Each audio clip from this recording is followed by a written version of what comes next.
Post-war Old Dutch cleanser, famous for chasing dirt, presents Nick Carter, famous for chasing crime.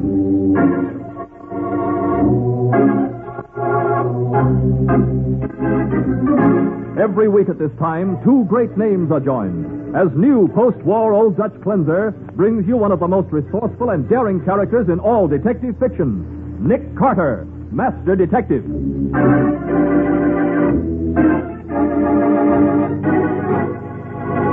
Nick, she said she locked all the doors and windows, but don't you think we ought to check them, just in case? You're right, Patsy. I'm going to check them right now. Good. Of course, I don't really believe this Indian legend. Nick, somebody screamed. Do you Come on, suppose... Patsy, hurry. Yeah. Locked, confound it. Well... Oh, Nick, look. Yes. We're too late. She's dead. Yes, Patsy. With a red arrow in her heart. Now, the case of the Red Arrow. Today's adventure starring Lon Clark as Nick Carter. Brought to you by new post-war Old Dutch cleanser. As Miss Harriet Hartwell removes the hairpins from her iron gray hair before going to bed, it's a stern, determined face that looks back at her from the mirror. The face of a woman not easily frightened, even by a sound heard often during the past few weeks in the historic old Hartwell mansion.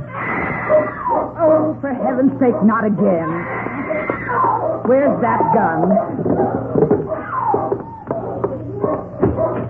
Abby, what is it? Oh, I saw it again, Harriet. I was letting the dog out, and there it was. Oh, Fitzmaurice. I tell you, I saw him with the feathers in his hair and the bow and arrow. Oh, you saw nothing of the kind.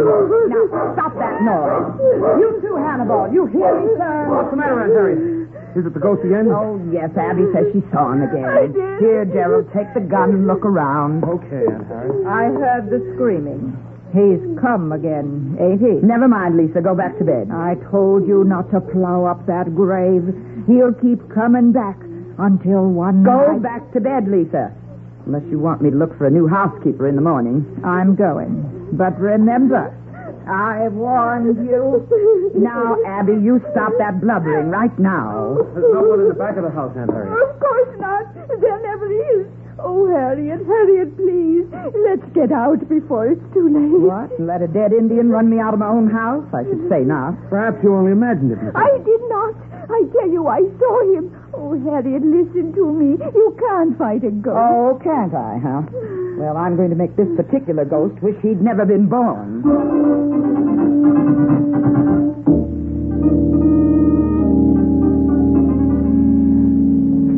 Of course, you know, Miss Hartwell, chasing ghosts isn't exactly my line. Yeah, Nick, but maybe it would be interesting for a change. Well, maybe you have something there, Patsy. Tell me about the ghost anyway, Miss Hartwell. Well, the old Hartwell place is about 50 miles up the river. I see. And when my great-great-grandfather, General Absalom Hartwell, built it back in 1815, the Indians around that section were pretty riled about it. Why? Well, because they had a burial ground on the property and they considered it sacred soil. I see.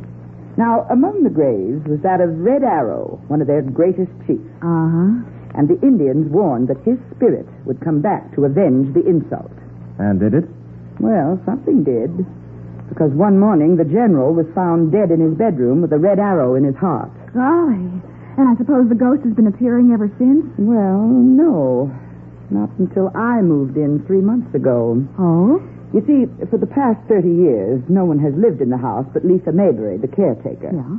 Now she's my housekeeper. Yeah, but I wonder why the big chief is on the warpath again after all these years. Well, according to Lisa, when I put in my rose garden, I accidentally had his grave plowed up.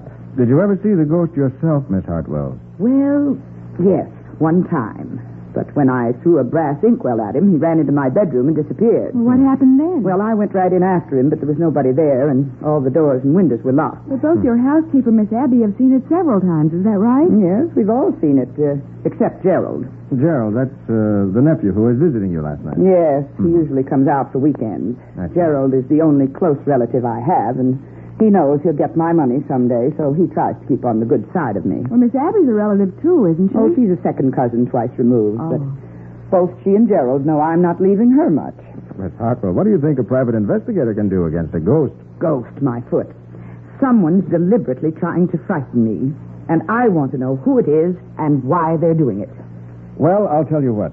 Patsy and I'll drive up there tonight, stay a few days. Good. But please, don't tell the others who I am. Whatever you say, Mr. Carter. From now on, it's Professor Carter, Miss Hartwell. I'm a scholar who's interested in psychic manifestations, okay? Very well, Professor Carter. Oh, gee, this is going to be interesting. Yes, Patsy, but not only for us. With a little luck, I think we can make it plenty interesting for Mr. Ghost.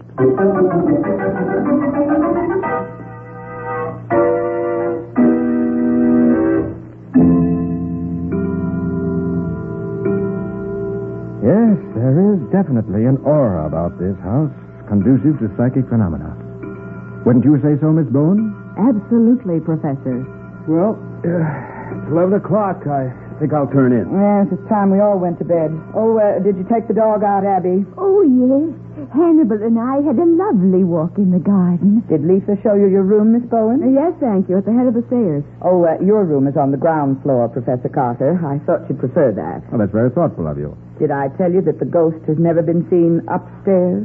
Why, no. How very interesting. Yes, that's why nobody but Aunt Harriet will sleep down here. Well, night all. Oh, wait a minute, Gerald. I'm going up, too. I don't like to walk through the hall alone. Not after last night. Oh, Mr. Nesbitt, Yes, Professor? you say that every time the ghost has appeared, you made an immediate search and found all the doors and windows locked on the inside. Yes, every time. I happen to be here on each occasion. Oh, imagine what would have happened if we'd been alone. That's what I was thinking. Oh. Well, good night. Good night. And good luck with your ghost chasing. Good night, Professor. Good night, Miss Bowen. Good night, night. Miss Abby. Mr. Nesbitt? I think I'll retire, too. Is there anything you need, Professor Carter? No, thank you, Miss Hartwell. Patsy and I'll sit here for a while and watch for our friend, the Redskin. Well, I just hope you catch him. Good night. Good night. Well, Professor, what do you think? Oh, it's hard to tell, Patsy. But the fact that the ghost always appears on this floor and everybody but Miss Harriet sleeps upstairs is a help. Yes, from this room you can keep an eye on the front stairway. And there aren't any back stairs. That's what I mean. They're all penned in.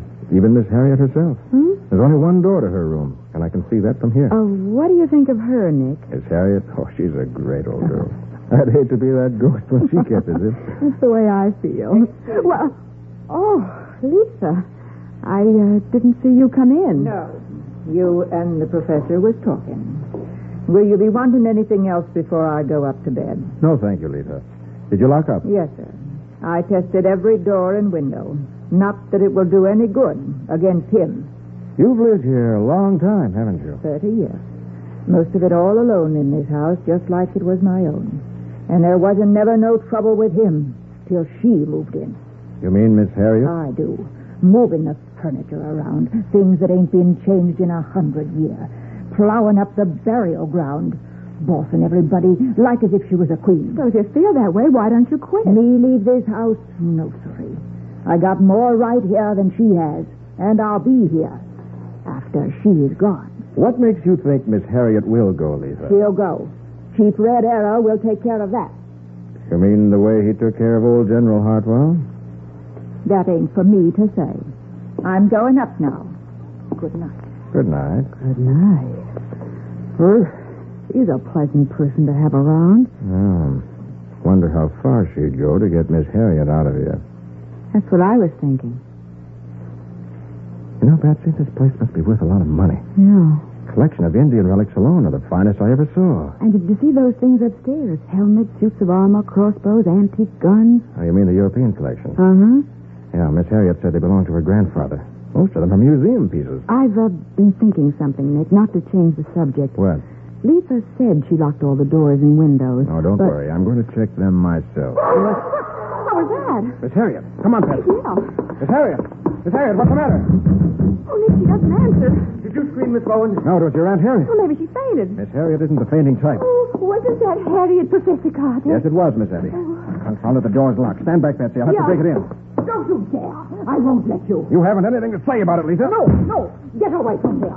Stop that. Get her off my back, Nesbitt. Get that. Carter, now, calm down, Take Lisa. your stop it. Calm down. Oh, Professor, it's Harriet. Oh, Nick, she's dead. Yes, Patsy. With a red arrow through her heart.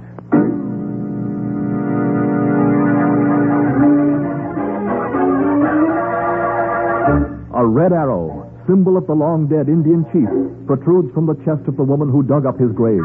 A woman who was alone in a room with every door and window shut. We'll see what happens in just a moment.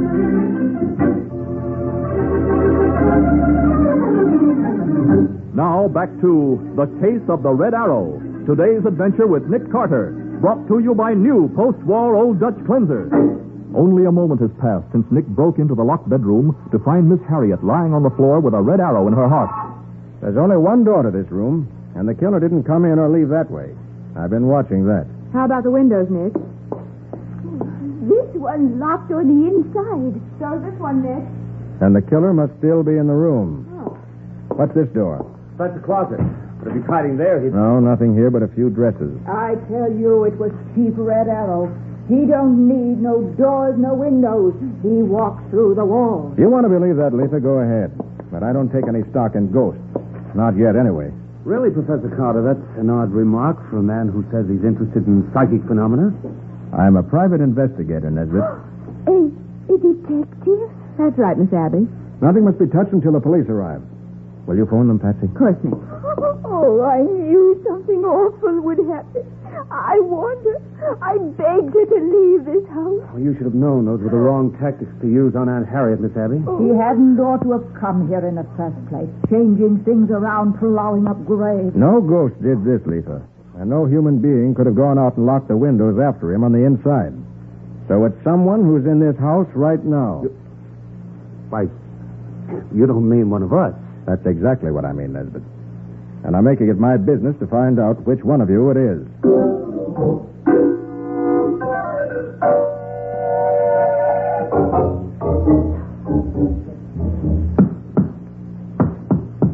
You expect to find a secret panel in the wall, Mr. Carter? Could be, Sheriff. But they all sound pretty solid. Oh, but Nick, secret panels. You don't find those things in real life. Not nowadays, Miss Bowen, but this house is 133 years old. The Sheriff's right, Patsy. But there doesn't seem to be any panel in these walls. You know, Mr. Carter, maybe what we ought to look for first is motive. Yeah. Well, first there's Lisa. She certainly resented Miss Harriet's being here. They all had motives, Patsy. Except Miss Abby. Even she might have hated Miss Harriet. Hmm?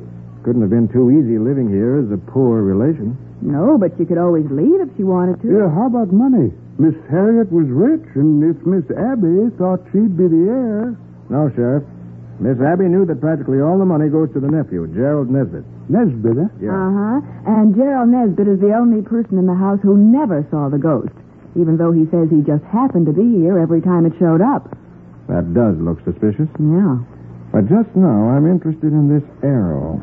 Yeah, looks like a homemade job. No stone arrowhead tied under a new shaft. Taped on, Sheriff. And very neatly, too. I've seen that sort of tape before, Nick. Dressmakers use it. You can get it at any dime store. I know, Patsy, but it's the way the tape is wound down that interests me. Huh? It's a very distinctive design. Yes?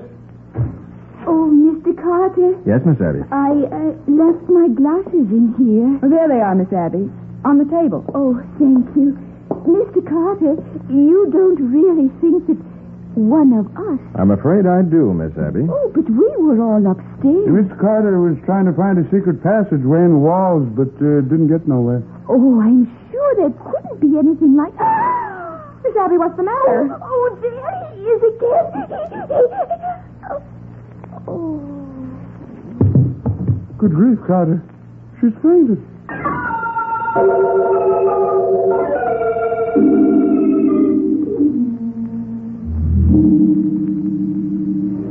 Here, Miss Abby. Drink this. Oh, thank you. Did I faint? You said you saw something. Oh, yes. Chief Red Arrow's ghost. Where? At the window? No. In the closet. The closet, huh? Yes, the dresses moved as if someone were hiding there. And then I saw a hand. No, you just imagined it. There ain't nobody in here. No, I saw it. Maybe this is what we're looking for, Sheriff. What do you mean, Nick? The walls in the room were solid, but... Oh, Yes, that sounds hollow. There's some clothes hooks on the back of the closet wall. Maybe if we pull one of them. No, not this one either. Golly, you're right. A hidden stairway going upstairs. So that's how the killer got in and out. Let's see where it goes up to. Oh, yeah. Gosh, these stairs are narrow, aren't they? Say, what's that laying there on the step? A blanket. And an Indian headdress with feathers. The ghost costume. Right, Patsy, let's go on up. Yeah. No wonder we didn't see anybody using the front stairs. There's another door at the top. Yeah. Where's the leader? Apparently we're in another closet. You let me push these clothes out of the way and we'll go into the room. Look, these are men's clothes. Say, what's this? Where Where did you people come from? Well, you ought to know, sonny boy. What do you mean? Well, you come Wait a up minute, here. Sheriff, wait. Nesbitt, you were the first one to come upstairs just before the murder. Did you come directly to this room? Yes. Why? Did anybody else come through here? No, of course not. So, that does it, young fella. You're under arrest for the murder of your aunt.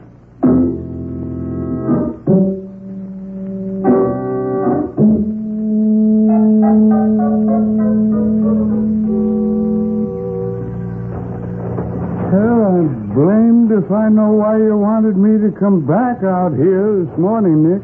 I want to take a look at the outside of the house, Sheriff. Huh? Now, these are the windows to Miss Harriet's room. Yes, what? Letha's room is on the other side of the house, the back. Miss Abby's windows are directly above here. And that's Nesbitt's room, above and to the right. Well, what difference does it make? We know he did it, and we got him safe in the county jail. Yeah, it won't hurt him to stay there for a day or two. It'll throw the real killer off guard. Darn it, Nick. Nesbitt's the killer. Those hidden stairs were the only way into Miss Harriet's room. Yeah, that's right. And nobody but Nesbitt could have used them at that time. He admitted it. Right again. So the arrow must have been shot from outside the house. Through those locked windows? Not necessarily. Here. Look at this tree, Sheriff. Yeah. It's right in front of Miss Harriet's window. Not 6 feet away from them. Well, if you think one of the women climbed down that tree from upstairs, you're crazy. That isn't what I'm driving at. Here. Take a look at these marks on the inside of the place where it forks. About 5 feet from the ground. Yeah. That's funny. The tree forks 3 ways. And something's been pressed into the bark inside each fork. Yeah. Something's been wedged firmly between those 3 forks. And recently. Right. Well, you can tell that those marks are new. Sheriff, did you ever see a crossbow? Huh? Crossbow? What's that? A medieval weapon with a stock like a shotgun. And a bow mounted crosswise on the front end. Oh, sure, yeah. More powerful than an ordinary bow. And it can be aimed more accurately. Well, yeah, there's one in the collection upstairs. After it's cocked, you pull the trigger to shoot the arrow. That's the weapon I mean. Oh, then you think that crossbow was wedged in the fork of this tree pointing into Miss Harriet's room? I wouldn't be surprised. Could easily be pulled loose from the tree fork and hauled into an upstairs window with a strong cord. And a cord around the trigger could pull the trigger by remote control. Well, maybe so, but still couldn't shoot through a closed and locked window without breaking it. You can't get away from that, Nick. Maybe not, Sheriff, but I'm doing my best. What are you two fooling around out here for? Suppose I ask you the same question, Letha. Isn't it time you were getting dinner? I'm doing the washing. Miss Abby always tends to the cooking on wash day. I see. That girl you brung with you is helping her, if you're interested. Looking for something, Letha? I'm looking for my clothes prop, that's what. Somebody moved it. Hey, wait a minute. Can't hang up my clothes. Clothes prop. That's a pole about 7 feet long, isn't it? Well, yeah. It's used to prop up the clothesline and hold the clothes off the ground. Here it is. Now, how in the name of common sense did it get around here in the tall grass? Hey, let me see that. I catched the one that threw it out here. Never mind, Letha. I'll catch that person for you. Come on, Sheriff. I've got the answer now.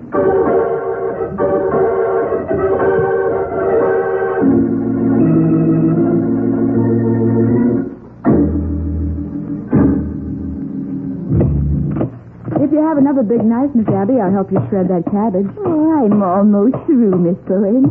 But if you'd like to take a look at the soup, I better get a long spoon to stir it with. there's one in the drawer of the cabinet over there. Thanks. This one that's been mended? Yes, the handle came loose and I put some tape around it. I'm very good at fixing things. What? Well, that's the same kind of tape that was used to make the arrow that...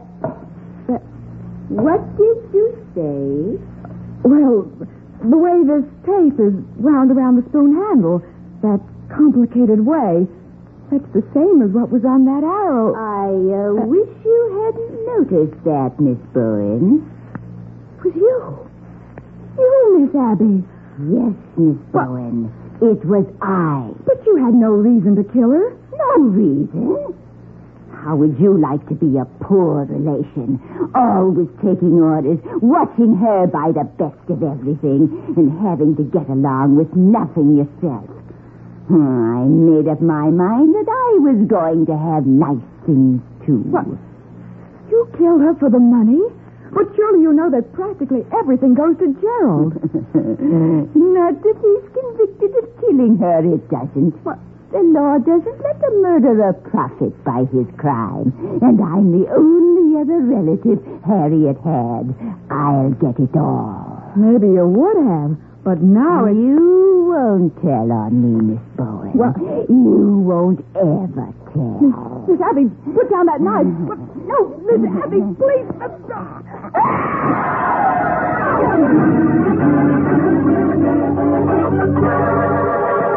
Trapped in a corner of the old-fashioned kitchen, Patsy has no chance to get past Miss Abby as the old lady advances with a heavy knife in her hand. We'll see what happens in just a moment.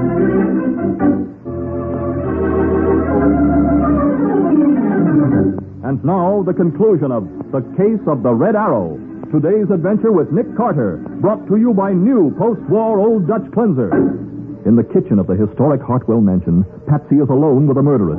A murderess with a heavy knife in her hand, who advances slowly as she says, You won't tell on me, Miss Bowen. What? You won't ever tell. Miss Abby, put down that knife. No, Miss Abby, please. Take that if you don't mind. No, I'll kill you, too. I'll kill you. All right, Miss Abby. Be a good girl. Let go of me. Might hurt yourself if you try to pull away like that. All right, I've got the knife, Sheriff. Hold on to Miss Abby, will you? Sure will. Nick, she did it. She killed Miss Harriet. I know, Patsy. The sheriff and I were just coming in to arrest her. And she wanted Gerald to be blamed. That's why the ghost never appeared unless he was here. No, it was you who paraded around dressed up like an old Chief Red Arrow, was it, Miss Abby? Very well, I'll admit it. Yes. Got the idea when Lisa warned Harriet if the chief's ghost would come back for revenge. And when I discovered that secret stairway, I knew just how it could be done. Yes. That stairway to Gerald's room made it appear that he was the only person who could have shot Miss Harriet from inside the house. When actually you shot her from outside the window. But, Nick, how could she do that? A crossbow, Patsy. What? Wedged in the fork of a tree outside the window. Fired by pulling a string tied to the trigger. Then quickly pulled up into Miss Abby's own room with a cord tied around the stock. But I don't see how in the world... The arrow was aimed at the center of Miss Harriet's window. When Miss Harriet opened the window for the night, the light inside the room threw her shadow on the tree trunk outside. Oh, And that's when Miss Abby pulled the string. what a setup. Hey, what if we hadn't found that secret stairway, though? Then there wouldn't have been no evidence against Gerald. You almost didn't find it, you idiot. What? Even after I put the blanket and headdress on the stairs for you to discover. So I had to pretend I saw something there, so you'd look closer. Well, Miss Abby, I got a nice cell waiting for you down in my jail. Awful sorry there ain't no secret panel for you to monkey with. But I guess you'll make out somehow.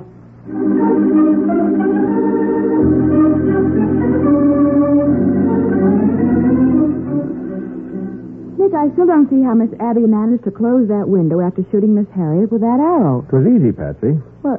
She merely leaned out of her own window and pushed it shut with a clothes prop. A clothes prop? Yeah, she took it upstairs early in the evening. And when she was finished with it, she threw it out into the yard. But, Nick, Miss Harriet's window was locked.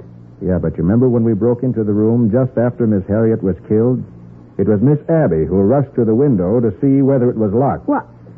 You mean she locked it then? She did. Well, I'll be darned. And right in front of us. Oh, it was a clever scheme, all right. Oh.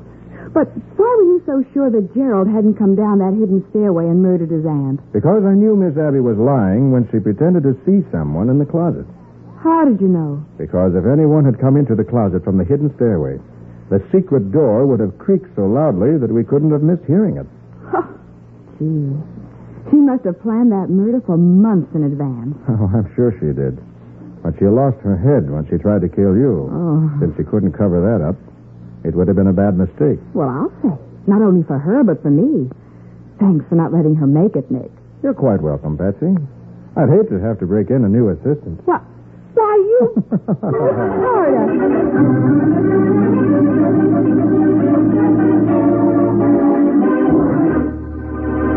Can you tell us something about the adventure new post-war Old Dutch cleanser is going to bring us next week, Nick? Indeed I can, Mike. Next week we're going to meet a brand new version of an old horse and buggy racket. It was so streamlined that it murdered 3 people. And the only clue to the solution was the fact that a lot of people suddenly started wearing new glasses. Well, that certainly sounds interesting. What do you call the adventure, Nick? I call it The Case of the Failing Eyes.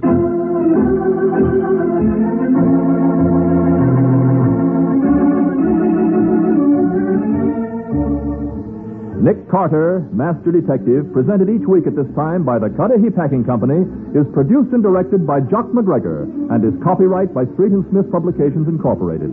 Charlotte Manson is featured as Patsy.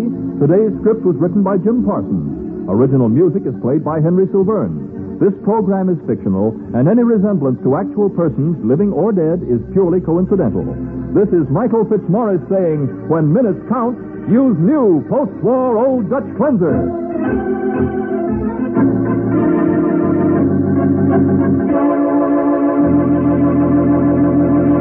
This is the Mutual Broadcasting System.